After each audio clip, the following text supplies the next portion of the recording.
រាជវាំងក្នុងរាជធានីភ្នំពេញគឺជាលំនៅឋានផ្លូវការនិងជានិមិត្តរូបជាតិនៃព្រះរាជវង្សានុវង្សកម្ពុជាហើយក៏ជាសម្បត្តិបេតិកភណ្ឌវប្បធម៌និងសិល្បៈសាសនាខ្មែរផងដែរព្រះបរមរាជវាំងមានទីតាំងនៅចំណុចប្រសព្វនៃទន្លេមេគង្គទន្លេសាបនិងទន្លេបាសាក់នៅកណ្ដាលរាជធានីភ្នំពេញជាប់នឹងព្រះបរមរាជវាំងប្រាក់និងសារមន្ទីរជាតិវាជាទីតាំងវប្បធម៌ស្នូលបំផុតក្នុងរាជធានីភ្នំពេញព្រះបរមរាជវាំងមានអគារស្នូល3ទី1គឺវិមានប្រាក់ជាន់នៃវិមានប្រាក់ត្រូវបានក្រាលដោយឥដ្ឋប្រាក់សុទ្ធចំនួន329រូបសំណាកព្រះពុទ្ធសាកមុនី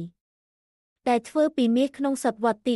17បង្កប់ដោយត្បូងពេជ្រ9584ត្រូវបានតម្កល់នៅក្នុងវាំងវា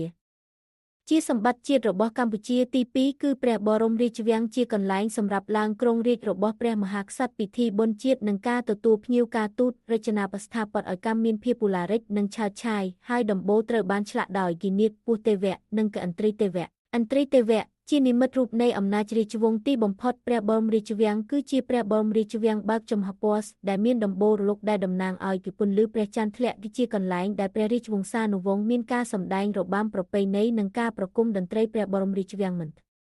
ត្រឹមតែជានិមិត្តរូបនៃព្រះរាជវង្សានុវង្សខ្មែរប៉ុណ្ណោះទេថែមទាំងជាទីសក្ការៈនៃវប្បធម៌និងសិល្បៈសាសនាខ្មែរផងដែរ